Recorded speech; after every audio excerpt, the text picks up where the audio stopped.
Drôle d'époque.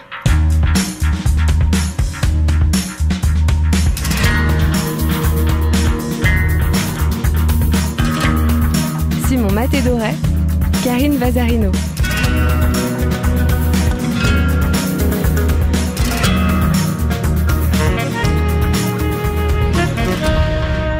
Bonjour Karine. Mais Simon, bonjour. Bienvenue pour cette deuxième drôle d'époque ensemble. Notre invitée aujourd'hui est une passeuse, une passionnée. D'abord journaliste, elle s'est ensuite prise de passion pour l'art brut avant de diriger pendant 10 ans la collection de l'art brut de Lausanne, fameuse dans le monde entier. Et d'en devenir, dans les pas de Jean Dubuffet et de Michel Thévaux, une des plus grandes spécialistes mondiales. Cette année, elle présente jusqu'au 25 septembre prochain l'exposition Parure d'art brut au musée des Beaux-Arts du Locle. Faut y aller dans ce musée, il est très beau, qui rassemble des costumes et des parures justement créés par des artistes dont on va donner le nom, parce qu'il faut donner leur nom.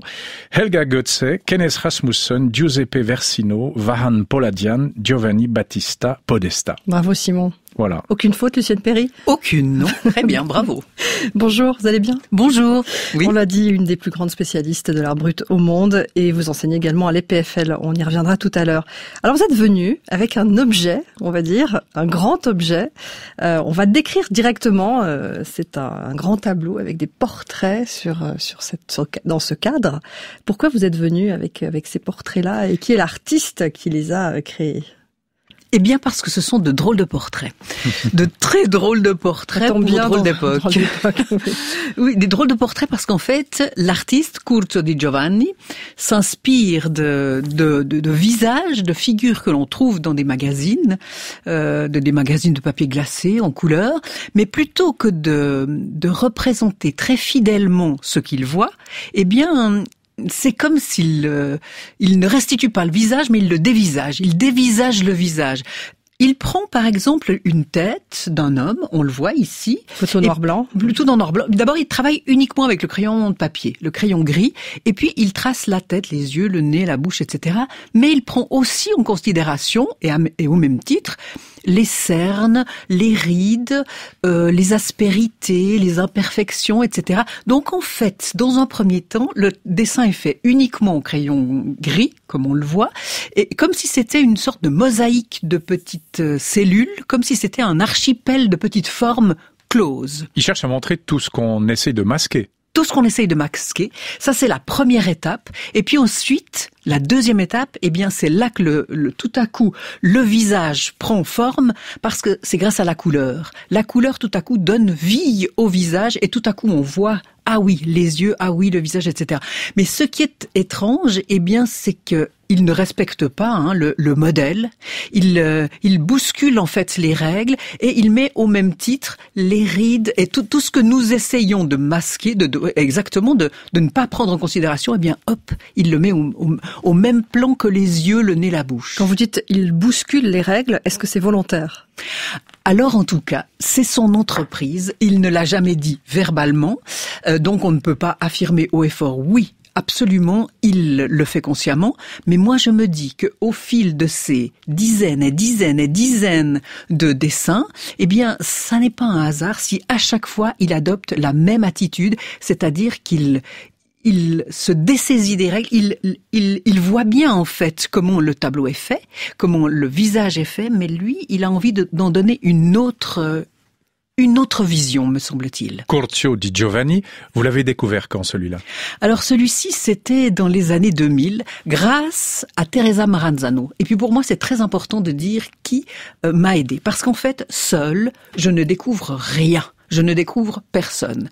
Peu de gens osent vraiment le dire, mais je pense que c'est très important parce que au fond, eh bien, on a besoin d'une personne dans le domaine de l'art brut qui nous aide, qui nous signale, qui est la sentinelle, qui nous dit, voilà, il existe un auteur d'art brut qui cache ses œuvres, qui travaille à l'abri des regards, qui n'est pas en fait une personne qui va montrer ses œuvres. Donc pour nous, chercheurs, chercheuses, c'est impossible de découvrir tout seul. On a besoin d'un médecin, d'un ami, d'un voisin qui va jouer ce rôle de figure tutélaire, c'est-à-dire une personne qui est une personne protectrice et qui va nous montrer ses œuvres et qui va nous ouvrir le chemin. Moi, c'est grâce à ces personnes-là, que je peux entrer en relation avec Curto Di Giovanni, Nitan Jung, Marc Moret, etc. Il y a toujours une personne qui m'offre un sésame, qui m'ouvre la porte, qui ne se serait pas ouverte sans eux. Durant ces 2 ans, on va découvrir ce qu'est l'art brut de ses débuts jusqu'à aujourd'hui. Mais votre définition à vous de l'art brut, sans citer Jean Dubuffet. Sans citer Jean Dubuffet, à vous. Un art matinal. Un art matinal, parce qu'en fait, il y a toutes sortes de promesses le matin, très tôt le matin.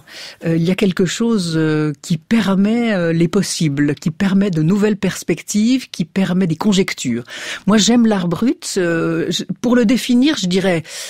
C'est difficile parce que comment définir l'innommable, comment définir l'invisible, comment définir la si grande force? Non, là je pars avec une pirouette. C'est un art pratiqué par des personnes qui n'éprouvent pas le besoin de montrer leurs œuvres. Ils n'ont pas appris, donc ils inventent leur propre expression personnelle. Ils n'éprouvent pas le besoin d'être applaudis.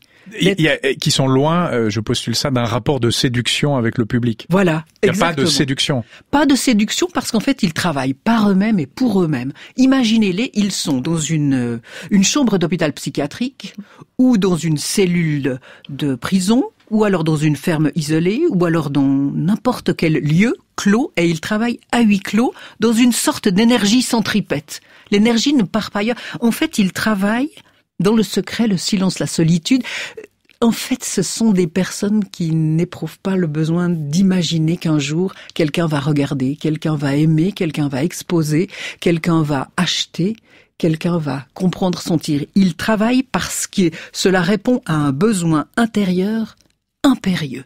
Parce que c'est nécessaire. Ils éprouvent le besoin de prendre un peu de l'altitude. Ils éprouvent le besoin. Alors c'est l'art de l'altitude. C'est l'art de l'altitude. Mais moi je retiens quand même l'art matinal ou l'art de l'aube. Ça me plaît bien. L'art matinal. Il y a quelque chose d'enfantin dans ce terme. Tous les matins du monde. Enfin, j'en sais rien. Le matin, c'est l'enfance aussi. C'est l'enfance de la vie. C'est l'enfance de l'art. Ah oui, la création artistique qui est celle de l'art brut. Eh bien, il y a quelque chose où en fait, le tout petit enfant, lorsqu'il dessine, il n'éprouve pas le besoin qu'on affiche. C'est nous, parents, oncles, tantes, etc. Les personnes qui sont autour de l'enfant qui vont vouloir lui dire c'est bien, l'applaudir, etc.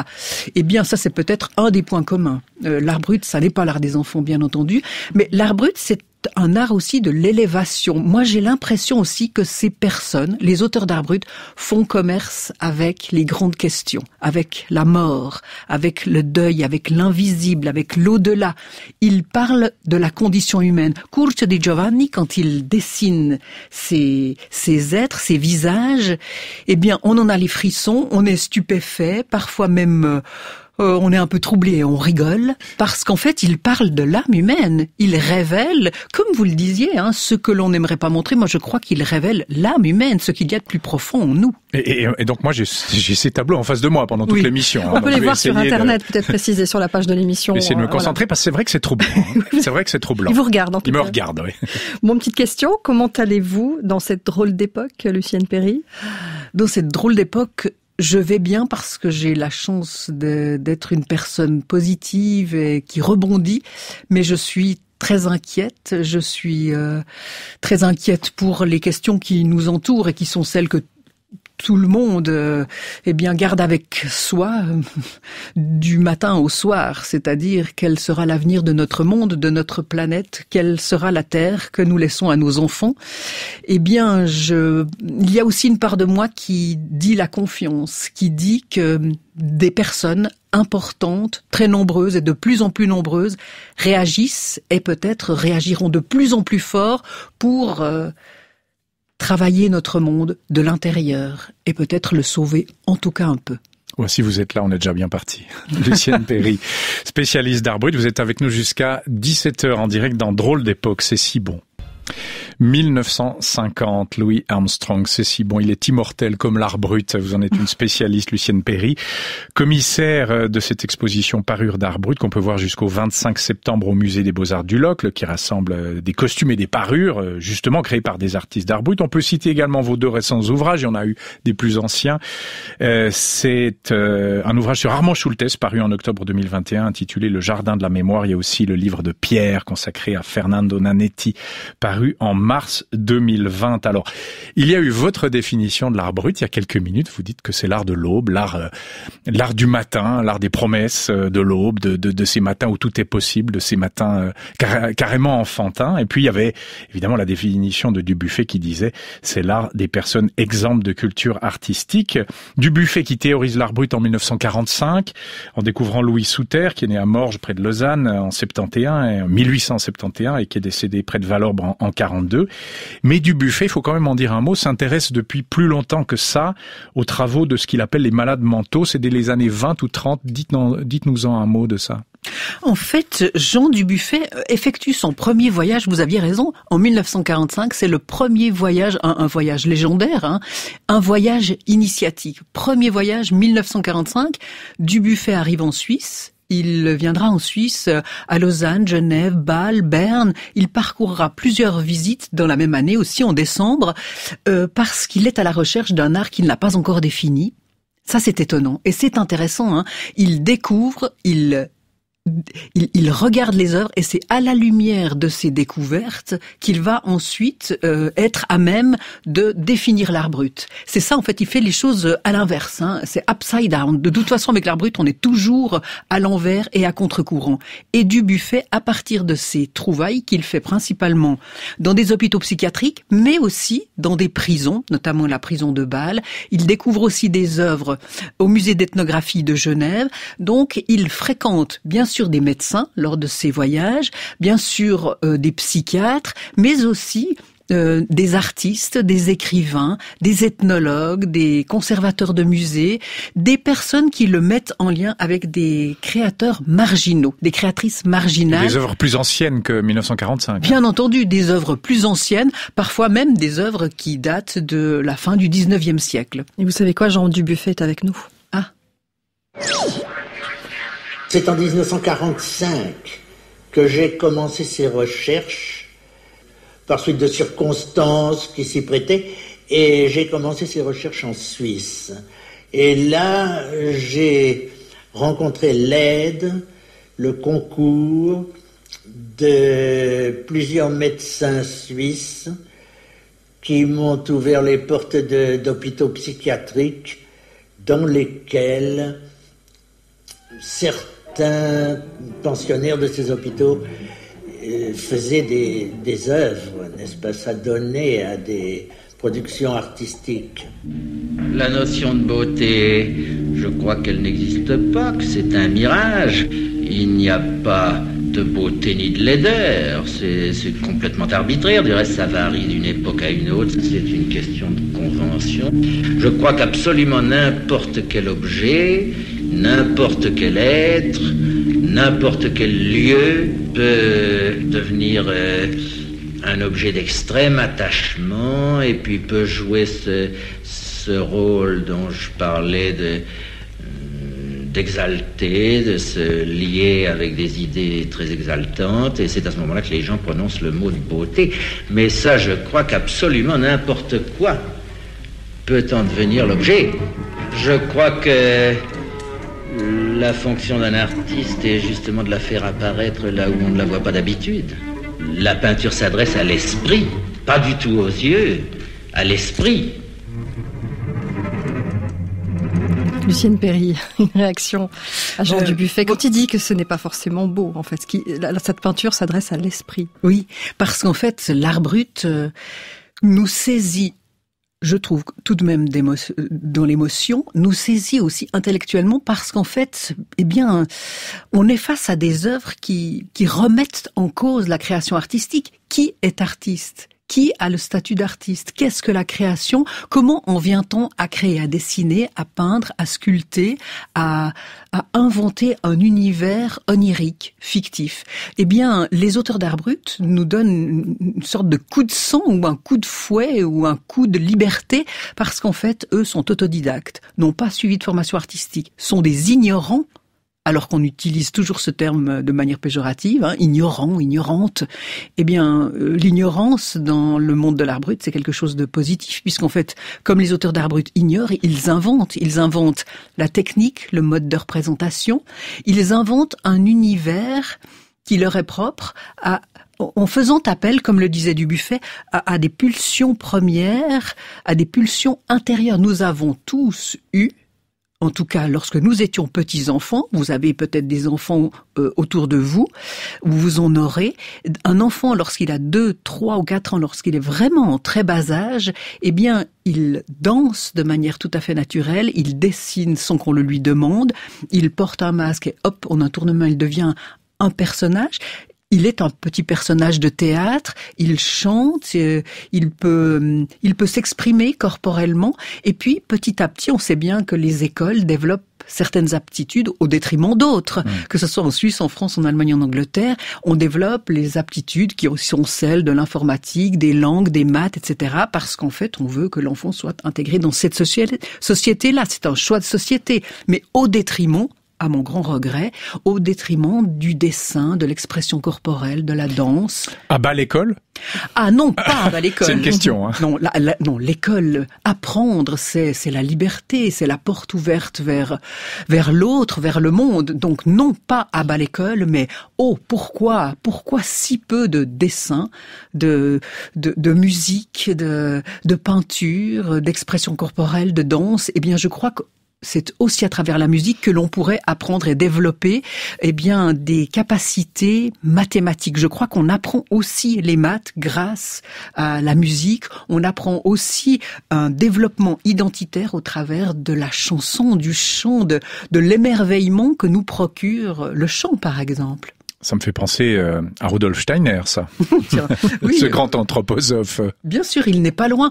Il n'est pas très loin. Je crois qu'en fait, la création artistique, qui est celle de l'art brut, nous met face, je pense, aux premières pulsations de la création.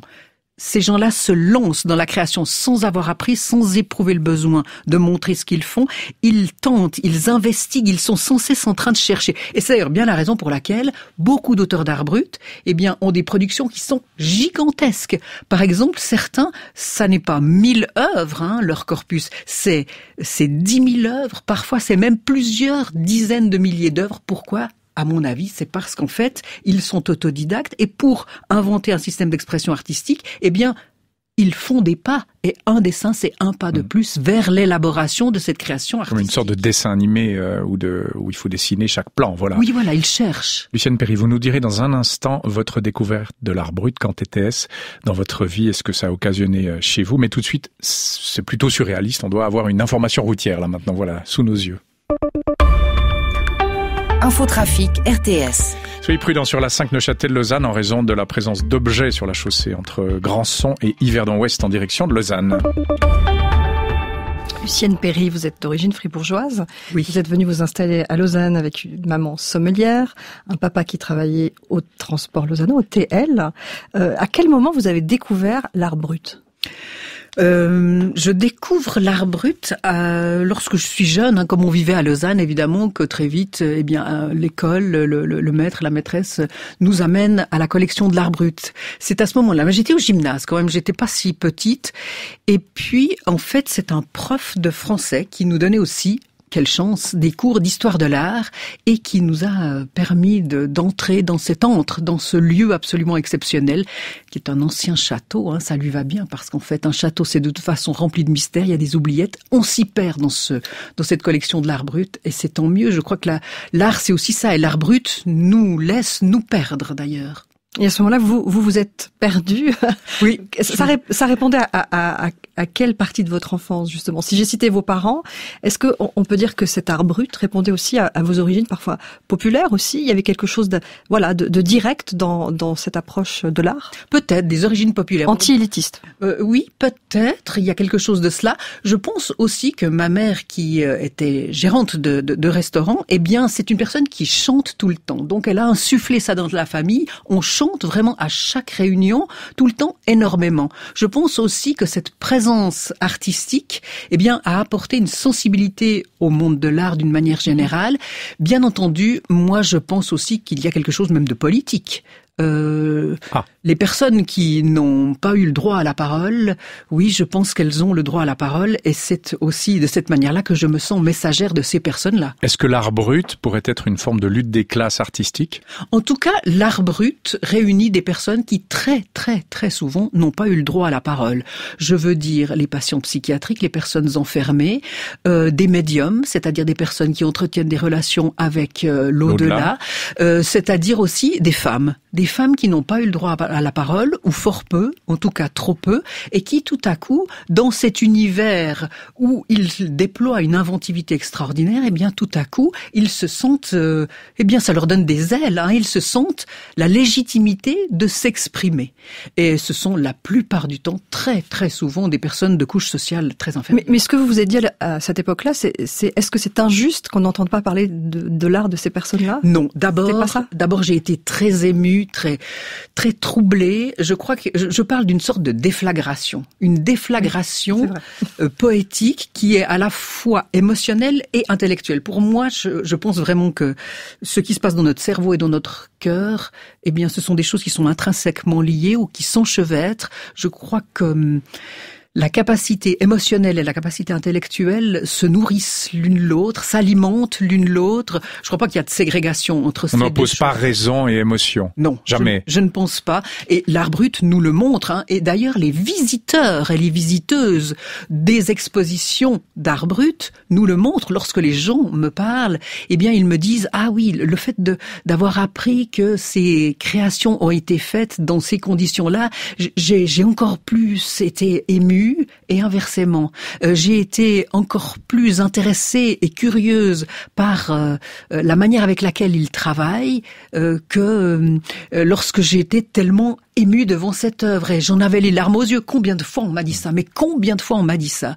Eh bien, j'essaye d'écouter et d'accueillir aussi ce qui se passe autour de moi. Et puis, je me dis que l'expérience émotionnelle, même, bien sûr, philosophique et humaine qu'impose l'art brut, eh bien, ils la font, eux, en visitant les expositions ou en découvrant des livres. Et puis là, moi, je suis à leur côté pour apporter des informations. Je me vois comme ça. Alors, il y a ces émotions ressenties à l'adolescence, moment du gymnase, émotions à la fois intellectuelles et sensuelles par rapport à ces œuvres d'art brut. Mais vous n'en faites pas tout de suite quelque chose, si je peux dire ainsi. Vous devenez journaliste aussi. On entend votre capacité locutoire. Voilà, vous savez raconter des histoires. Vous avez cette passion de l'oralité. Lucienne Perry, journaliste ici, en nos murs, à la radio suisse romande, jusqu'au début des années 2000. La radio, ça a été une passion aussi pour vous. Ah, la radio, ça a été extraordinaire pour de nombreuses raisons. La voix, avant tout, la voix. Écoutez, vous venez de passer une interview de Jean Dubuffet, mais il est tout à coup vivant alors qu'il est mort il y a plus de 30 ans. La voix dit la vie, la voix dit la chair. Il y a quelque chose de sensuel et d'extraordinaire dans la voix. On n'a pas beaucoup enregistré les autrices et auteurs d'art brut. On en a recherché dans nos archives. Il n'y en a pas beaucoup. Hein. On n'a pas vraiment l'empreinte de leur voix. Vous savez pourquoi? C'est très difficile d'interviewer des auteurs d'art brut. Parce qu'en fait, eh bien, il faut passer énormément de temps avec eux. L'échange ne passe pas forcément par la communication verbale, par la formulation. C'est en fait par un regard, par un geste. C'est en regardant beaucoup d'auteurs d'art brut que l'on comprend la manière avec laquelle ils travaillent, que l'on comprend leurs intentions. Mais pour revenir à la radio, ce qui m'a paru extraordinaire, c'est de pouvoir entrer en relation avec des personnes alors même qu'on n'aurait jamais osé leur poser autant de questions. Mais voilà, on a la casquette du journaliste, de la journaliste, c'est extraordinaire. Je confirme. C'est une ce qu'on est en casquette train de magique. faire avec vous. C'est une casquette magique. Une casquette, c'est une protection des fois pour les grands timides que nous sommes, de pouvoir comme ça poser des questions à tout le monde. C'est fascinant. Et l'autre joue le jeu, parce que s'il a accepté l'interview, eh bien l'autre joue le jeu. On est avec une personne qui se livre, qui nous parle, qui raconte son œuvre, son envie, sa peinture, la pièce de théâtre qu'il a mis en scène ou dans laquelle il joue, dans laquelle elle joue. Bref, il est en train de se livrer au sens le plus extraordinaire. Moi, j'ai trouvé fantastique de pouvoir interviewer des personnes, d'être sur le terrain, de capter lorsque c'était possible, ce qu'il était en train de se passer. Là, c'est vous qui êtes interviewée, Lucienne Perry. Oui, c'est bizarre d'ailleurs. C'est bizarre. On continue à parcourir les différentes étapes de votre vie et parmi les moments clés que vous nous avez soumis, il y a notamment la rencontre avec un autre artiste, pas de l'art brut, c'est Jean Tinguely. Quoique. Oui. Quoique.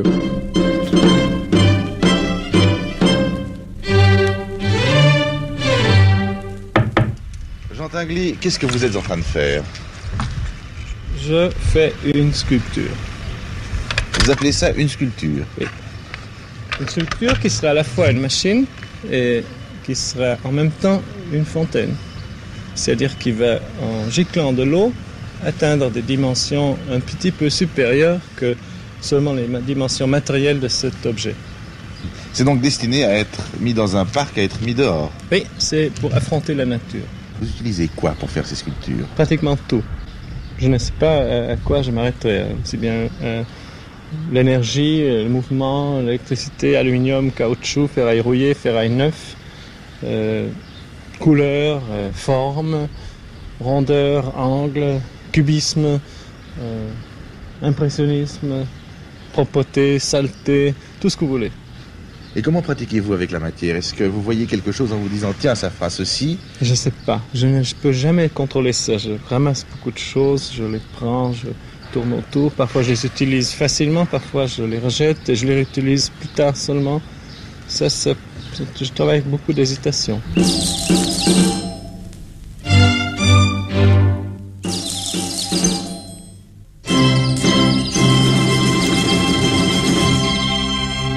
Jean Tinguely, début 1960 dans son atelier. Fribourgeois comme vous, Lucienne Perry, vous l'avez rencontré. Ah oui, vraiment un être... C'était quand d'ailleurs? C'était, en fait, j'avais environ 25 ans. C'était dans la fin des années 80, ou milieu des années 80, parce qu'en fait, j'arrive à la collection de l'art brut, je le vois face à face avec Jean Tinguely, et il dit « Ah, c'est vous ». Donc, vous imaginez, quoi, l'étudiante que j'étais, et je me pince, je me dis, mais je rêve ou quoi? Il était là comme visiteur? Il était là comme visiteur. D'ailleurs, il était un visiteur assidu et très fidèle de la collection de l'art brut. Ah, il était vraiment passionné d'art brut. Est-ce qu'il en faisait lui-même? Non, il n'en faisait pas, parce qu'en fait, l'idée de Jean Tinguely, eh bien, c'est de créer des œuvres qui soient inscrites dans un circuit artistique, avec une volonté de communiquer ses œuvres, de provoquer, avec une envie de montrer, d'organiser des expositions, d'être reconnu, d'être applaudi. Ce qui est tout à fait légitime, hein, comprenez-moi bien, je trouve ça tout à fait légitime. Les auteurs d'art brut, eh bien, sont différents. Il adorait l'art brut. Mais néanmoins, dans sa démarche purement artistique, ce côté sans frontières, oui. Pas de biais cognitif, c'est un artiste monde qui parle de tout, qui recycle tout. Qui recycle tout et avec une audace. Avec une audace folle. Là aussi, il y a un côté art brut. Oui, bien sûr, il s'en rapproche en tout cas. Et il venait toujours à la collection de l'art brut en disant, montrez-moi vos dernières trouvailles, montrez-moi qu'est-ce qu'il y a de nouveau. Parce qu'en fait, il venait y puiser, disait-il, une folie, c'est ce qu'il disait. Je pense une sauvagerie, une force de l'expression extraordinaire. En fait, Tinguely venait très régulièrement parce que c'était une source d'exploration, une source d'inspiration. Et là, en fait, dans ce face-à-face, eh bien, il venait de découvrir le travail que j'avais fait pour mon travail de mémoire, de fin d'études en lettres à l'Université de Lausanne, sur un auteur d'art brut, Giovanni Battista Podesta, et lui adorait Podesta. Et d'ailleurs, il avait collectionné des œuvres de cet auteur d'art brut italien qu'il avait chez lui et qui sont maintenant, entre autres, au musée d'art et d'histoire de Fribourg, mais aussi dans le Cyclope, cette espèce d'immense sculpture tout près de Paris, à Milly-la-Forêt. En fait, Tinguely était passionné non seulement de Podestà, mais aussi de plusieurs autres auteurs d'art brut. Et le directeur, à ce moment-là, de la collection de l'art brut, Michel Thévaux, avait envie de publier mon mémoire. Il n'avait pas le budget, et c'est Tinguely qui s'est fait mécène. Quelle chance! Mais écoutez, ça a été incroyable. Elle est connue, cette histoire? Pas trop. Vous nous révélez une information de taille. Ça, c'est les années 90, votre mémoire, votre thèse. Milieu des années 80. C'était mon mémoire. Ça, votre mémoire, parce que la thèse, ça, c'est un peu plus tard, c'est 96. Voilà, exactement. Mais Tinguely, là, était vraiment stupéfiant, parce qu'en fait, il me disait, votre texte m'a tourneboulé. Voilà, c'était ça, les compliments de Tinguely. Ça n'était pas, c'était pas du tout une personne qui s'attardait, qui parlait avec beaucoup de condescendance et d'admiration, etc.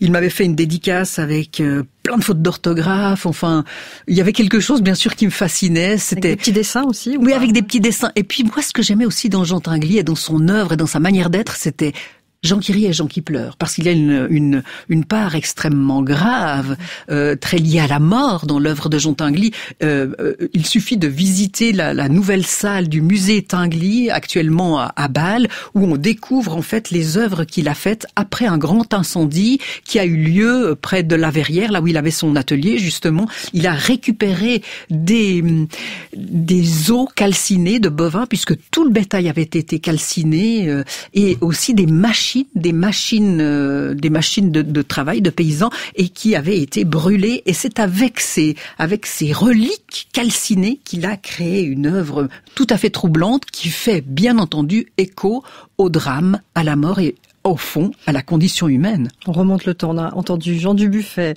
Jean Tinguely et maintenant Michel Thévaux. Une des frontières quand même importantes qui distingue, je crois, objectivement l'auteur d'art brut d'artiste consacré, disons, c'est quand même la manière d'envisager la communication. À savoir qu'un artiste consacré, fut-il génial, mais compose quand même avec son public. Il se bat sur ce front-là, n'est-ce pas? La communication lui importe, les réactions, les attentes lui importent, même si c'est un provocateur comme Picasso. Mais son œuvre se situe sur ce terrain de l'échange et de la réciprocité symbolique.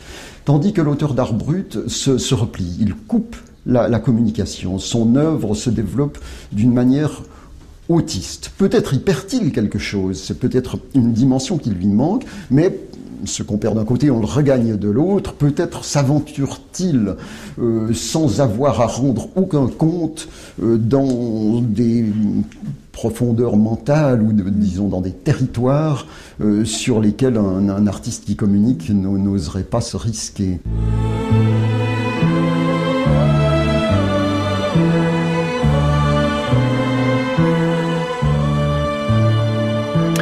Michel Thévaux, faut quand même en dire un mot pour celles et ceux qui ne le connaîtraient pas.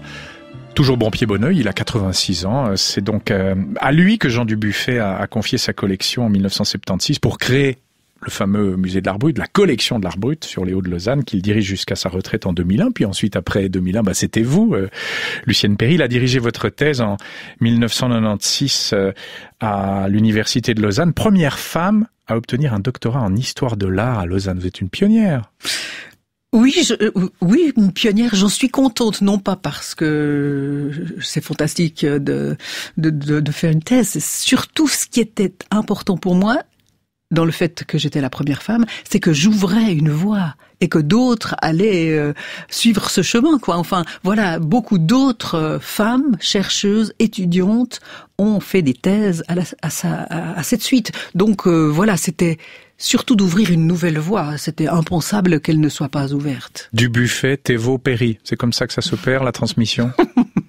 Il y a quelque chose, oui. Soyez oui, pas modeste, c'est vrai. L'histoire retiendra cette filiation-là. Oui, en tout cas, je me sens héritière de ces deux personnes qui, bien entendu, à les lire et à les fréquenter, surtout Michel Thévaux, bien entendu, eh bien, ce sont des personnes qui ont créé un tsunami intérieur, bien entendu, parce qu'en fait, ils remettaient en cause, pour la jeune étudiante que j'étais alors, les certitudes artistiques, esthétiques, et tout à coup, eh bien, c'était bien sûr avec une sorte de malaise, même de mal-être parfois, que je revenais des cours en me disant, mais attends, qu'est-ce qui se passe? Où faut-il, à quoi se référer, etc. Il a fallu que je réagisse et je pense que ça a été hautement bénéfique, sans aucun doute. On parlait de cette filiation, Jean Dubuffet, Michel Thévaux et vous. Il y a aussi quand même, entre la France et la Suisse, cette petite compétition. Rappelons qu'en 1976, Jean Dubuffet, lègue toute sa collection à la Suisse. Et récemment, vous avez été nommé au Centre Georges Pompidou. Oui, c'est vrai qu'en fait, il restait quand même une petite amertume. Il était très fâché, il faut le dire, Jean Dubuffet, non? Pour donner tout ça à la Suisse. La France, surtout.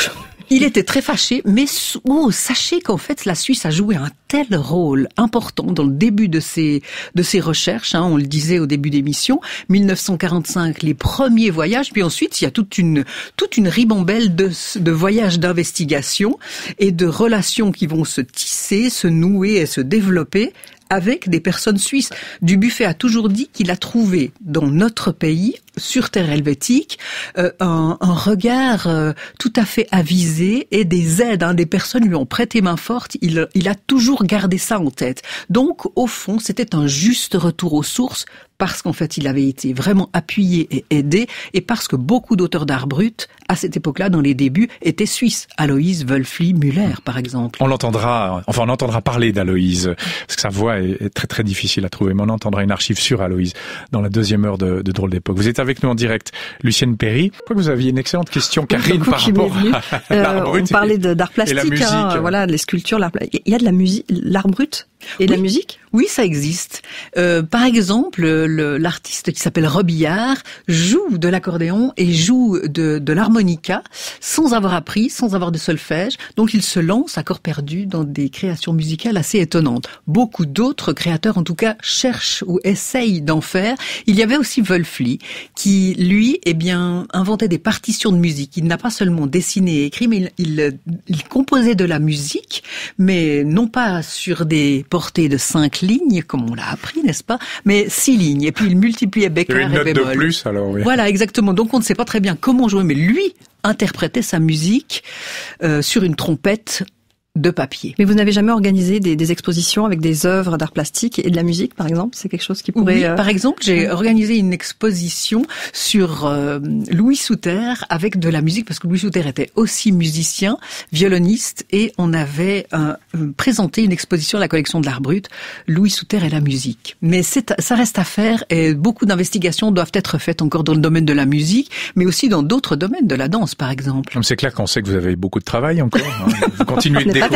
C'est pas terminé. La musique, la danse. Bon, on a remonté le cours, le fleuve de votre vie, Lucienne Perry, de Dubuffet à Thévaux en passant par Jean Tinguely. En 2001, donc, Michel Thévaux part à la retraite, une retraite bien méritée, même s'il continue de bosser comme un fou depuis plus de 20 ans.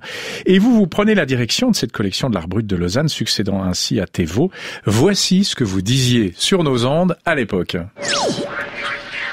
Quand j'entre dans ce musée, à chaque fois, lorsque je m'approche de certaines œuvres, que je découvre de nouvelles œuvres, je suis troublée par l'œuvre, par la nature de l'œuvre que j'ai sous les yeux, puis à la fois je me demande comment est-ce que l'artiste a travaillé, je m'interroge sur le statut de l'artiste, sur les conditions de travail et sur la création artistique d'une manière générale. Je pense que c'est ça une des grandes forces de l'art brut.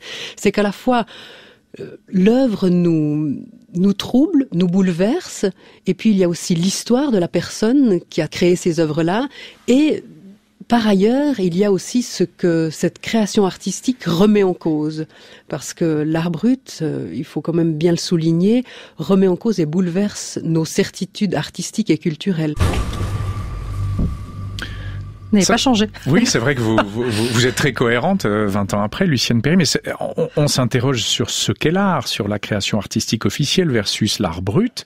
Vous avez dirigé plus de 30 ouvrages sur l'art brut, vous avez monté des expos, vous avez été commissaire en Europe, au Japon. Est-ce que c'est suffisamment reconnu maintenant, on va dire bientôt 80 ans après son officialisation par Dubuffet? Est-ce que c'est suffisamment reconnu, 1, par le public et 2, par les pouvoirs publics? Mais non, pas du tout. C'est aussi la réponse est aussi claire que ça. Oui, parce qu'en fait, il faut le dire, il y a un intérêt croissant. Il y a un engouement même de plus en plus important pour les œuvres de l'ombre, pour ces œuvres créées par ces auteurs d'art brut. Mais au fond, lorsque certaines œuvres sont présentées, par exemple, aux côtés d'œuvres d'art contemporain, dans de grands musées, par exemple à Paris, au musée d'art moderne de Paris, par exemple, à la Biennale de Venise, ou alors dans des musées à New York, au MoMA, au Metropolitan, etc. Je crois qu'en fait, bien entendu, indéniablement, il y a une ouverture qui se crée et une attention de plus en plus importante.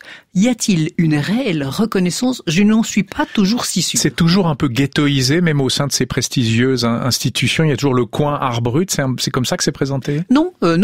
En fait, par exemple, à la Biennale de Venise, oui, il y avait 1 salle, 2 salles, 3 salles où étaient présentées des créations d'art brut. Moi, je crois au fond que c'est tout à fait possible, évidemment, de le faire.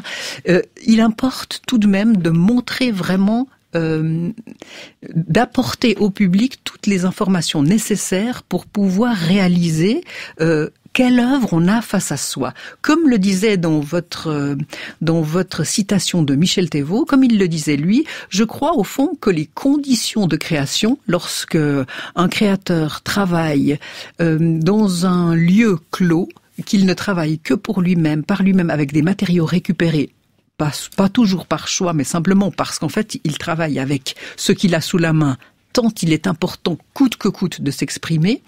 Quand en fait, cette personne a été désocialisée, mise à l'écart, qu'on ne lui a pas donné le droit à la parole, que ces gens-là sont restés dans l'ombre, je pense qu'il est important, lorsque l'on appréhende l'œuvre, d'être au courant, d'être conscient de ses conditions de création. Parce qu'en fait, elle diffère. Elle diffère d'un artiste qui, lui, ça n'est pas un jugement de valeur, mais d'un artiste qui a suivi une formation artistique, qui est inscrit dans un circuit artistique, un circuit commercial même. Évidemment, les conditions sont autres. Lorsque j'ai parlé par exemple de Nanetti, ce créateur d'art brut italien, qui a gravé sur les façades de l'hôpital psychiatrique dans lequel il était enfermé, tous les jours, lors de la promenade, 1 heure de promenade, et que prend-il? La boucle de son gilet, une petite pointe d'1 centimètre, 1 centimètre. Il grave avec cette petite pointe sur la façade. Le livre de Pierre. Le livre de Pierre. Vous avez écrit un livre sur lui qui s'appelle Le livre de Pierre, c'est ça qu'il a fait. Exactement. Par exemple, lui, il traçait d'abord les pages de ce livre de Pierre, puis ensuite il gravait. Vous imaginez la difficulté, l'effort, la contrainte, ne serait-ce que technique, pour aller de l'avant dans sa création artistique. Je crois que là, on a affaire à une création qui est troublante, déjà d'un point de vue technique. Mais ça veut dire que, si je suis votre pensée, ça veut dire que le jour où l'art brut est reconnu, massivement, c'est le jour où on n'aura plus besoin de l'expliquer.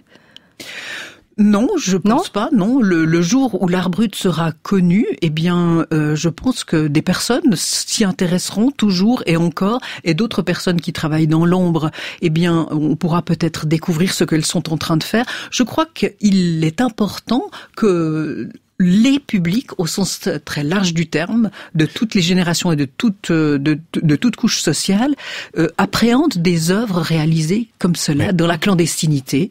Mais soyons clairs, des spécialistes de l'art brut comme vous, il y en a combien dans le monde? Des musées spécialisés dans l'art brut, il y en a combien dans le monde? 2, 3, 4, 5, 10? Alors que des spécialistes de l'art contemporain, il y en a des milliers.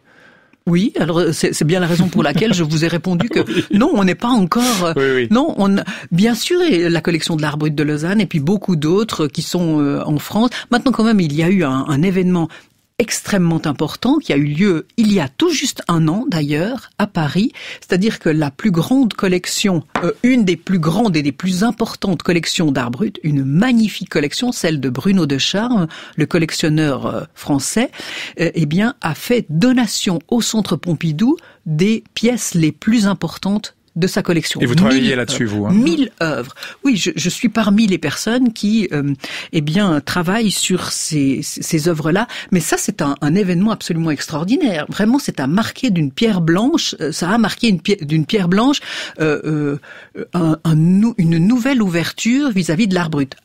Au Centre Pompidou, aujourd'hui, on parle d'art brut. Et dans quelques jours, au début du mois de juillet, l'université d'été sera ouverte. Et il y a entre 20 et 30 chercheurs et chercheuses du monde entier, d'Europe, mais aussi des États-Unis et du Japon, qui viennent et nous les recevons.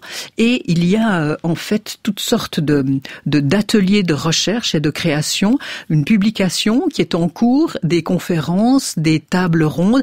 Bref, au Centre Pompidou, depuis une année, il y a non seulement une salle qui est ouverte de manière permanente consacré à l'art brut, mais en plus, un centre d'études et d'investigation qui bat son plein maintenant, et des publications, des journaux et ainsi que des expositions sont en cours de préparation. Donc vraiment, il y a une énorme ouverture à Paris, mais ça n'est pas que Paris, hein, il y a énormément d'ouverture aussi dans d'autres pays et dans d'autres régions extra-européennes. Donc ça va quand même un peu mieux qu'avant. Bien entendu. Grâce à vous et à d'autres. Ouais. Grâce à beaucoup d'autres aussi. Oui. Les publications, se multiplient, les expositions se multiplient. Non, évidemment, il faut vraiment l'avouer, il y a un succès grandissant et un intérêt grandissant pour ces créations de l'ombre qui troublent, qui émeuvent et qui nous interpellent et nous interroge, parce qu'il y a un questionnement qui est toujours irrésolu. Il y a aussi une part mystérieuse de l'art brut, et je crois qu'on doit aussi l'accepter, une part mystérieuse. On ne comprendra pas forcément toujours tout, mais au fond, les œuvres sont encore là sous nos yeux pour être étudiées. L'important, c'est de sentir, c'est pas de comprendre. Voilà. Moi, j'ai envie de conclure ça provisoirement à la fin de cette première heure de Drôle d'époque. Lucienne Perry, on se retrouvera en deuxième heure.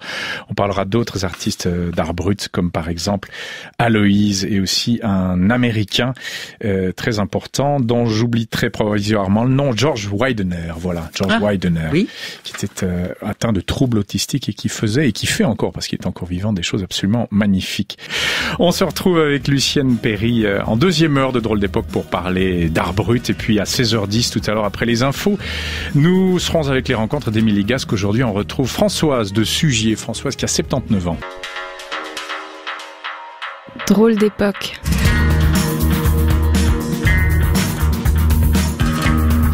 Simon Maté-Doré, Karine Vazarino.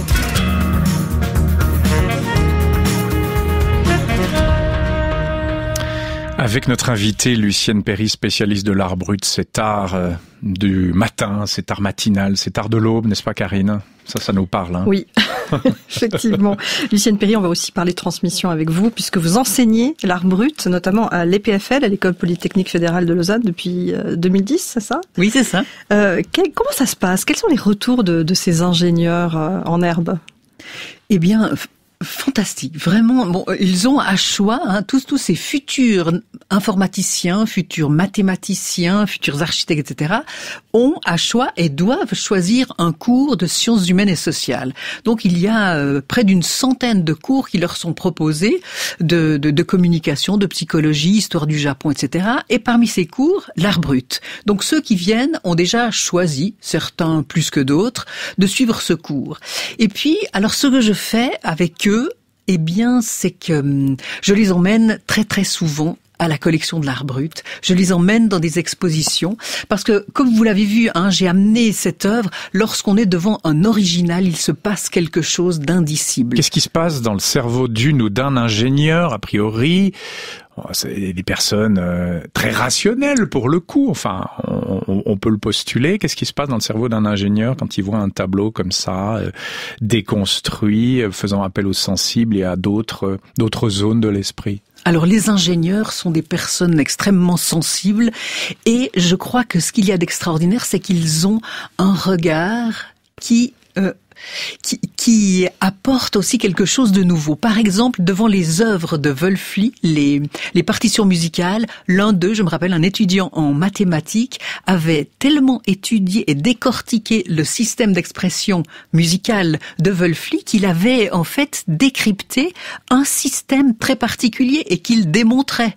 Par exemple, d'autres s'intéressent à la résistance de certains matériaux devant des sculptures monumentales, des tours de Watts par exemple aux États-Unis. Donc il y a évidemment, grâce à leur formation et grâce à leur spécialisation, eh bien des informations auxquelles ils peuvent nous rendre, nous, historiens de l'art ou spécialistes d'art brut, tout à fait sensibles et attentifs. Je crois au fond que c'est faux de dire que oui, les ingénieurs, eh bien, seraient fermés. Au contraire, tout au contraire, lorsque je les emmène à la collection de l'art brut, 4 fois par semestre, eh bien, il n'y a pas une personne qui manque le cours. Vraiment, ils sont extrêmement enthousiastes. Quand bien même on doit les faire sortir du site de l'EPFL, eh bien, ce sont justement des personnes qui sont avides. Il y a un appétit, il y a une envie d'en savoir, de connaître un peu plus, d'ouvrir la porte en la faisant grincer, pourquoi pas. Et dans les présentations orales qu'ils réalisent et les présentations écrites, je suis toujours stupéfaite de voir l'intérêt. Ce sont des personnes qui travaillent énormément, qui étudient énormément. Et voilà, au fait, ça part au quart de tour. Le monde n'est pas fichu quand on entend ça, quand on voit que des gens qui créent des programmes sur ordinateur, qui construisent des ponts, qui travaillent avec des matériaux révolutionnaires, sont encore sensibles à ce genre de travaux dont vous vous occupez. Moi, je me dis que le monde est plein d'espoir, Lucienne Perry. Vraiment, ce cours, moi, me booste et me porte. Je suis vraiment très heureuse d'enseigner à l'EPFL. Émilie, c'est à vous de jouer. Oui, ma petite question du jour, juste avant de partir, Lucienne. L'art brut, c'est une forme d'expression passionnante, très spontanée, dont les auteurs œuvrent poussés par un instinct créateur, obsessionnel. Et moi, je me demandais, pour vous, quel est votre exutoire créatif ? Mon jardin. Tout simplement, comme beaucoup d'entre nous, mon jardin. J'aime me lever très tôt et puis aller voir tout de suite où en sont les tournesols, les bégonias, les roses et le jasmin. Vraiment, je trouve que cette manière d'être attentive aux fleurs, aux plantes et aux arbres, eh bien, nous permet de nous déconnecter totalement. Je pense qu'on oublie l'heure. Souvent, quand je suis au jardin, je me dis « Ah tiens, faut que je fasse attention, c'est comme quand on est en voile sur la mer. » On oublie, on n'a plus la notion du temps. Je pense que ça arrive à de nombreuses personnes. Est-ce que c'est une déconnexion ou une reconnexion ? Est-ce qu'on n'est pas déconnecté en permanence et que c'est là qu'on se connecte ? C'est ça, sans aucun doute, oui. Je crois qu'en tout cas, là, on atteint des moments de joie, de jubilation extrême. Dans cette idée de reconnexion, avec tout ce que vous avez découvert, tout ce que vous avez parcouru comme monde et comme univers, dans les créations, dans les personnages que vous avez côtoyés, fait émerger, qu'est-ce que vous avez appris sur vous-même ?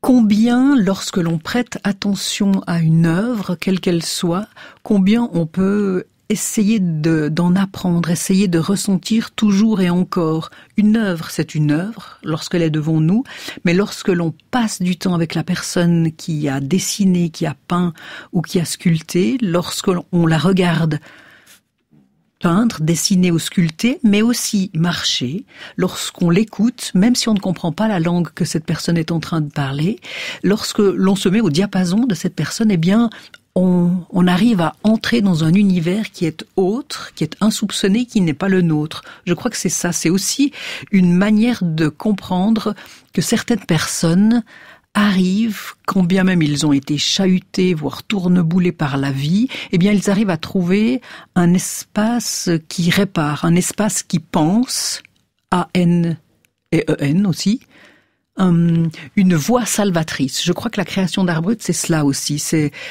trouver, quoi qu'il advienne, une manière de rétablir le contact avec un univers et avec non pas la société, puisque là ils sont des éconduits, puisque là en fait, eh bien ils ne trouvent ou ne veulent pas trouver de place, et ils inventent un univers qui est le leur et duquel, cette fois-ci, ils ne seront pas éconduits puisqu'ils sont les créateurs, les architectes, les démiurges de ces créations-là. Ouais, j'entends que ça reste une part de vie en eux très forte et puis complètement émancipée, qui leur appartient. Oui, l'émancipation, je crois que c'est un mot qui me tient à cœur et qui est vraiment tout à fait juste lorsque l'on parle d'art brut. Ils s'émancipent avec une liberté qui s'écrit avec un L vraiment majuscule. Et ça résonne en vous? Et vous avez appris à travers justement toutes ces visions-là que vous pourriez rester libre, par exemple, ou vivante, quoi qu'il arrive?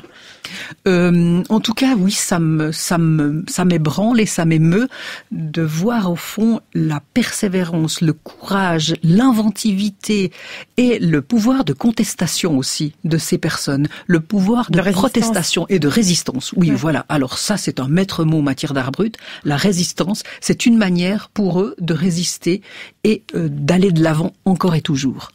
Je regarde le tableau que vous avez apporté et j'ai une question peut-être un peu délicate ou, culottée, mais je me demandais... Curzio Di Giovanni, on rappelle son nom, on l'a sous les yeux depuis 1h30 maintenant. Est-ce qu'il existe des faussaires en art brut? Oui, il en existe très peu en fait. Bon, assez vite on le voit, semble-t-il, mais il en existe très peu. Je sais pas, c'est peut-être aussi un manque de reconnaissance. Peut-être qu'il y a des personnes qui, en cachette, font des faux Aloïs. J'en ai vu quelques-uns. On démasque assez vite le faussaire, mais je crois que c'est pas du tout dans ce domaine-là qu'il y a le plus grand nombre de faussaires. Peut-être que c'est tout simplement aussi parce que ça rapporterait pas assez d'argent et puis que c'est pas si facile de placer un Curzio Di Giovanni, par exemple. J'imagine. Mais au-delà, en fait, de cette idée du faussaire qui reproduirait à l'identique, etc., est-ce qu'on peut se faire passer pour un créateur d'art brut en imitant un style, en inventant un style peut-être, et puis en parodiant, je caricature vraiment, j'y vais grossièrement, parce qu'on voit bien que c'est de l'art et qu'il y a une expression très précise et puis très développée. Mais est-ce qu'on peut, comme cela, trivialement dire « Après tout, ce sont presque des dessins d'enfants, moi aussi, je vais gribouiller des quantités et me faire passer pour un créateur d'art brut ». On peut essayer, en tout cas. On peut vraiment essayer. Je vous encourage, d'ailleurs, si telle est votre idée. L'intention est bonne. Je pense que la personne serait assez vite démasquée. Vous voyez, par exemple, il est vrai que certains créateurs, comme certains artistes, comme par exemple, je sais pas, des surréalistes, par exemple, certains surréalistes ont tenté de retrouver des états d'émotion, d'autres ont créé des situations dans lesquelles ils atteignent des sortes de transes, des états de conscience modifiés pour accéder à un univers peut-être ou à des états propices à la création artistique. Il arrive parfois que l'on voit assez vite qu'il ne s'agit pas de création d'art brut. Mais en vous écoutant parler des surréalistes, moi je peux penser à Henri Michaud, même s'il n'était pas forcément surréaliste, il s'en est un peu détourné, mais toute cette notion d'émancipation, d'ouverture, comme l'a dit Aldous Huxley, des portes de la perception, émancipation des biais cognitifs, du rapport de séduction, du rapport mercantile aussi, toutes ces choses-là, c'est ce qui caractérise les artistes d'art brut. Et puis la drogue, bien sûr. La drogue est beaucoup intervenue chez les surréalistes et d'autres. Ils peuvent, in fine, créer un peu d'art brut? Bien sûr qu'ils s'en rapprochent, évidemment. Ce qu'ils peuvent créer, en tout cas, ce sont des créations qui émanent de leur fort intérieur. Moi, je suis follement admirative des créations que Michaud a réalisées lorsqu'il prenait de la drogue. En fait, il essaye de se déprendre, de désobéir, de désapprendre et de se déprendre de ce carcan dans lequel il est soumis. Et je pense vraiment que ce sont des œuvres tout à fait sublimes. Il ne s'agit pas forcément, dans ces moments-là, de vouloir faire de l'art brut. Ce que ces créateurs, ils sont très nombreux, essayent de faire, c'est de retrouver des pulsions premières, ou en tout cas une sorte de désordre intérieur, une démesure intérieure. Je pense que ils ont raison, c'est sans aucun doute dans cette manière-là qu'on peut essayer d'attraper au vol des capacités qui sommeillent en nous, qui parfois sont mortes, mais qui sommeillent et qui demandent à être réveillées. Ce jaillissement, on le voit chez les enfants, est-ce que ça peut être à tout âge ? Non, parce qu'en fait, des enfants en bas âge, 2 ans, 3 ans, 4 ans, ne connaissent pas encore les règles et les normes. Très vite, des études sociologiques ont démontré que lorsque l'enfant arrive vers 8, 9, 10, 11, 12 ans, on note un tarissement de l'expression graphique et d'une manière générale, il y a une sorte d'inhibition qui s'installe. Bien sûr, un enfant de 10-12 ans continuera de dessiner ou de danser ou de peindre, mais c'est sur la demande et avec des stéréotypes. On a tous vu des dessins d'enfants où il y a sagement représenté la maison, l'arbre, les fleurs et le soleil dans un coin. Mais on peut être créateur d'art brut à tous les âges. On peut en tout cas créer à tous les âges, sans aucun doute. Et d'ailleurs, vous ne croyez pas si bien dire, parce qu'au fond, des personnes dites âgées, eh bien, se sont lancées dans la création. Certains me disaient, oui, j'ai commencé à l'âge de 70 ou de 80 ou de 85 ans même. Et moi, je leur dis, ah non, peut-être pas. En fait, vous avez recommencé. Parce qu'au fond, c'est comme si le fil rouge qui les lie à leur enfance n'a jamais été vraiment complètement rompu. Et je crois qu'en fait, les personnes qui arrivent à l'âge de 80 ans ou plus, eh bien, n'ont plus rien à perdre ni à gagner. Et ce sont des personnes qui peuvent créer des œuvres d'art brut. Libérées. Voilà, libérer des personnes qui se sentent dans la marge, puisqu'en fait, très souvent, quand même, les personnes âgées, eh bien, sont les grands éconduits de notre société. Eh bien, ils le ressentent très profondément. On ne leur fait plus confiance. On ne se réfère presque plus à la sagesse et à l'expérience de la personne âgée. Eh bien, voilà, ils n'ont plus rien à gagner. Ils n'ont plus rien à perdre. Ils estiment, en fait, qu'ils peuvent se lancer à corps perdu dans une création, quand bien même ils ne la montreront à personne. On en trouve parfois. On en trouve parfois dans les EMS. Oui, j'allais vous poser la question. Il faut parcourir les EMS pour rencontrer les artistes de demain. Parfois, ce sont des viviers. Ils se trouvent dans des petits tiroirs, dans des armoires, des créations qui sauraient vous plaire. Émilie, on compte sur vous dans vos rencontres. Là, je vais absolument faire le tour. Faudra aller fouiller sous les lits, fouiller sous les sommiers. Je vous tiens au courant. Et elles sont cachées souvent, ces œuvres. C'est l'art des éconduits. Il y a pas mal de formules, mais l'art des éconduits, j'aime bien. Oui. Je vous dis à jeudi. À jeudi et au revoir. Au revoir. Drôle d'époque. De 15h à 17h. Et on va tout de suite entendre parler d'une des grandes figures de l'art brut. Il s'agit d'Aloïse. Et on va entendre l'interview de Jacqueline Poré-Forel, médecin généraliste. Elle insiste d'ailleurs là-dessus, qu'il l'avait rencontrée en 1941. J'ai rencontré Aloïse en 1941 à l'occasion d'un remplacement des médecins de campagne que j'ai fait à Gimel. Et j'avais vu des œuvres d'Aloïse que le professeur Steck, qui était le professeur de psychiatrie, présentait à ses étudiants à la fin d'un semestre. Et ces dessins m'avaient énormément frappé par leur beauté, leur magnifique mise en page et leur étrangeté. Et quand je suis arrivée à Gimel, il y avait la Rosière qui était donc l'établissement où Aloïse était internée. J'ai demandé à la connaître et c'est ainsi que j'ai eu mes premiers contacts avec elle. Et elle était très sauvage, elle était très très malheureuse et elle m'a vraiment mal reçue. Elle m'a dit « Allez-vous-en, vous n'avez pas de couleur ». Et moi, comme j'avais une robe vert vif, j'ai compris que c'était autre chose, que c'était au fond qu'elle ne m'aimait pas. Parce que pour elle, la couleur, c'était l'affectivité. Un commentaire à ajouter, Lucienne Perry, vous avez beaucoup travaillé sur Aloïse, non pas avec, puisqu'elle est décédée en 1964, mais sur Aloïse. On découvre encore des choses sur Aloïse, sur Wölfli, sur tous ces stars de l'art brut, si je puis m'exprimer ainsi, enfin tous ces gens qui nous ont fait connaître ça. Est-ce qu'on découvre encore des choses nouvelles? Oui, on découvre encore. Oui, bien entendu, parce qu'en fait, c'est un champ d'exploration qui n'est non pas vierge, mais qui a encore de quoi révéler des secrets. Ce qui est étonnant avec Aloïse, c'est qu'au fond, il y a un premier regard, un premier abord qui est assez facile parce que les couleurs sont chatoyantes, c'est beau, c'est attractif, il y a des personnages, il y a souvent un couple amoureux, presque toujours, un homme, une femme. La femme est vraiment parée de 1000 bijoux, d'une cascade de cheveux souvent blonds. Bref, tout est fait en aplat.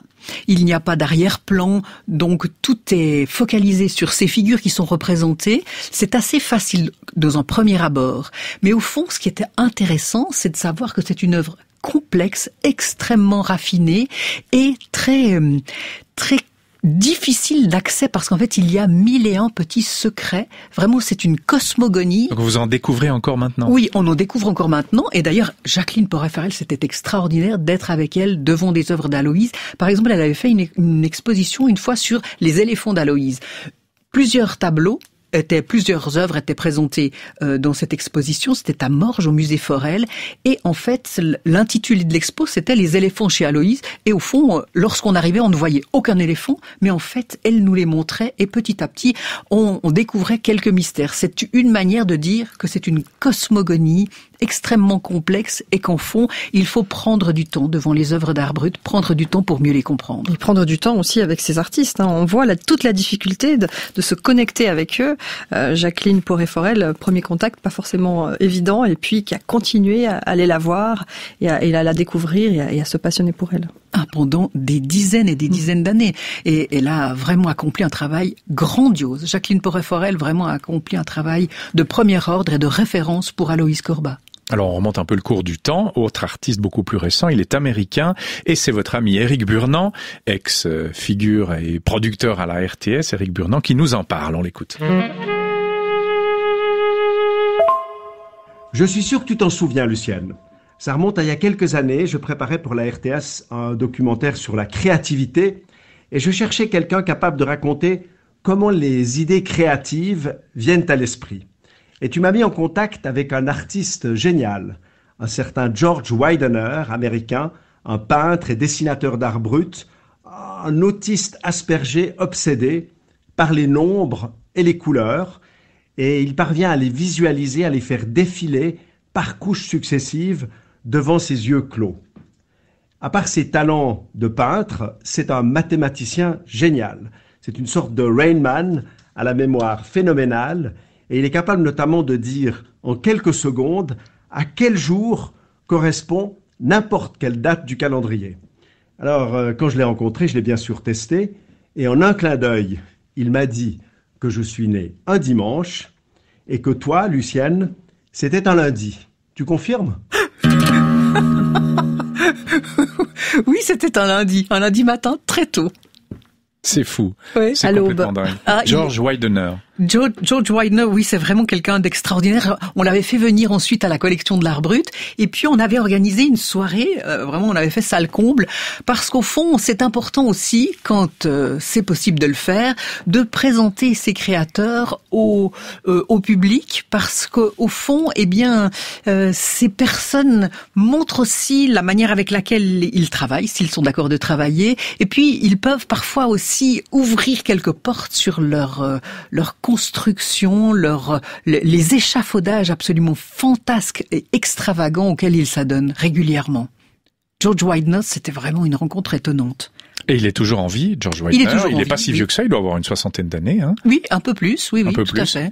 Et on parlait tout à l'heure avec Émilie Gasque de la question des faussaires. Est-ce qu'il y a des faussaires dans le monde de l'art brut ? Vous avez dit non, il n'y en a pas. Pas encore, puisqu'au fond, à partir du moment où il n'y a pas encore de marché, il n'y a pas de raison d'être faussaire. Alors à propos du marché, est-ce qu'il commence à y avoir un marché, une marchandisation des œuvres d'art brut, une spéculation ? Et question adjacente, est-ce que c'est souhaitable ou pas, ça ? Alors en fait, oui, il y a un marché. Ce serait faux de dire qu'il n'y a pas de marché.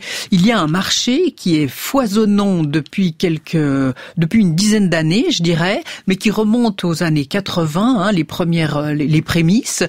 Et en fait, il y a de plus en plus d'œuvres d'art brut qui sont présentées dans des maisons de vente aux enchères les plus prestigieuses, Sotheby's and Christie's. Et puis, il y a surtout deux grandes foires d'art brut. L'une qui est beaucoup plus ancienne, celle qui est présentée à New York, et puis une autre à Paris chaque automne. D'ailleurs, elle va avoir lieu au mois de septembre, là, dans quelques semaines.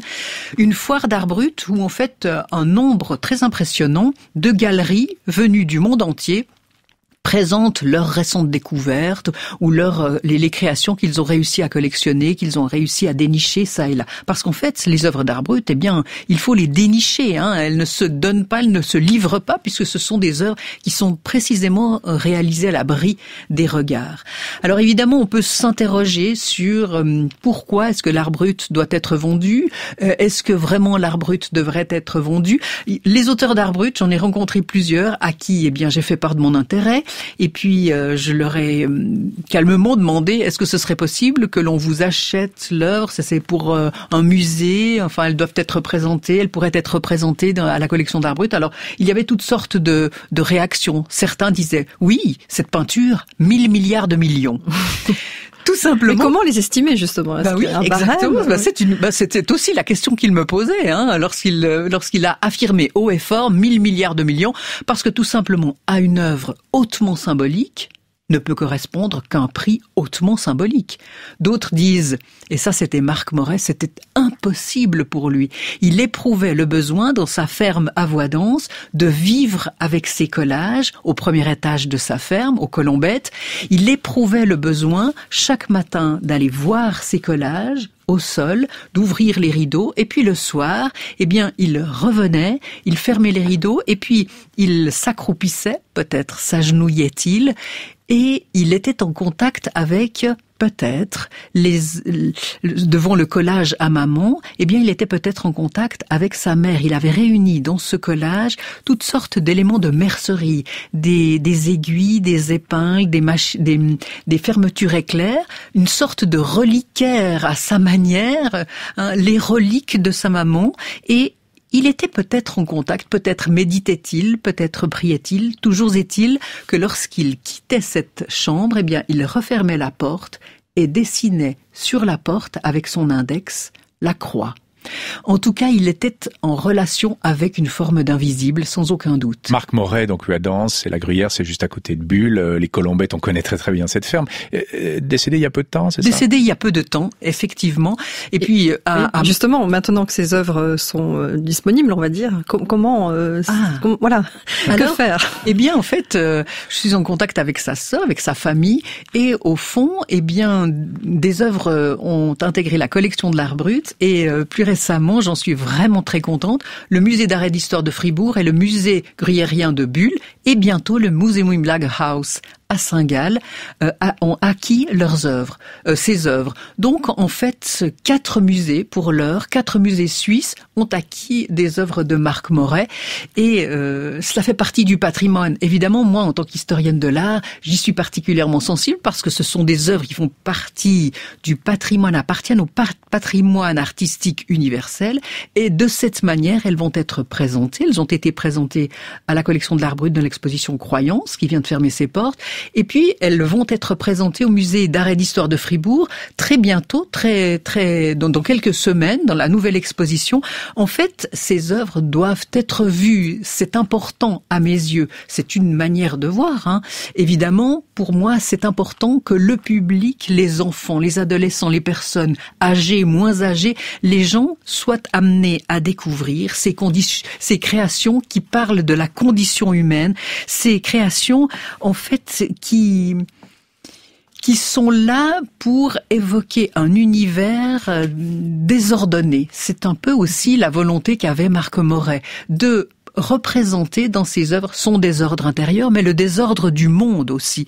Et puis, ces créations, par exemple, scripturaires, parce qu'il y a aussi des écrits d'art brut, j'ai aussi écrit un bouquin sur les écrits d'art brut aux éditions du Seuil, parce qu'en fait, ce sont des écrits qui sont méconnus, peu connus. On connaît bien sûr les peintures, les sculptures, mais par exemple, lorsque l'on découvre des œuvres d'un Neuchâtelois comme Samuel Debert, qui invente le mot effrayantadique, pour dire effrayant, personne agitée, ou bien pistoladé, c'est-à-dire tué avec un pistolet, ou bien verimuccio, c'est-à-dire une sorte d'espéranto, oui, un peu. Voilà, une sorte des mots valises. Au fond, on les comprend tout de suite, les néologismes de Samuel Debert, parce qu'au fond, il y a quelque chose qui fait que, on comprend, on sent les écrits des œuvres d'art brut. Moi, je crois aussi que les écrits d'art brut sont intéressants parce que on aime l'écriture manuscrite. Je vous défie, je suis sûre que chacune de vous a déjà, lorsqu'il relevait sa boîte, découvert toutes sortes d'enveloppes. Et puis, lorsqu'il y a une enveloppe avec une adresse manuscrite, on délaisse toutes les autres lettres. On regarde celle-ci. Ça, c'est un très bon exemple. Bon, on va rappeler l'expo qui est en cours. C'est au Musée des Beaux-Arts du Locle. Lucienne Perry, jusqu'au 25 septembre, vous en êtes la commissaire. Parure d'art brut. On a le temps de regarder un peu quelques photos. Qui rassemble des costumes et des parures, justement. Ça ressemble à des costumes d'Asie centrale, de guerriers mongols. Enfin, c'est très très beau. C'est fait avec des serpillères. Oui. Celui que j'ai dans la main, là. Giuseppe Versino, un homme qui travaillait dans un hôpital psychiatrique, qui était assigné à faire des des tâches de nettoyage chaque jour. Ensuite, il lavait ses serpillères, il les effilochait et construisait des costumes comme celui-ci. Et je parie que vous êtes sur la piste de plusieurs nouvelles découvertes en matière d'art brut. Vous êtes encore en train d'aller fouiner à travers le monde. C'est vrai, vous allez découvrir de nouvelles pépites. Oui, et puis dans cette exposition au Locle, il y a une nouvelle pépite, une Danoise, Kenneth Rasmussen, qui crée des soutiens-gorge démesurés, très grands. Pour aller à la plage. Oui, des culottes très grandes, trop grandes, et des protège-pénis. Vraiment un homme qui tricote au Danemark et qui a une 50aine d'années. Vous avez dit que c'était Calipige. Oui, Calipige. Calipige avec un Y. Merci infiniment, Lucienne Perry. Vous êtes passionnante et passionnée. Vous avez aussi un site qu'on peut donner, www.noteartbrut, note au pluriel, en un mot, noteartbrut.ch. Vous y livrez vos réflexions et vos découvertes. On vous souhaite bon vent, bonne découverte et bonne fin d'expo jusqu'au 25 septembre. Merci à vous. À bientôt.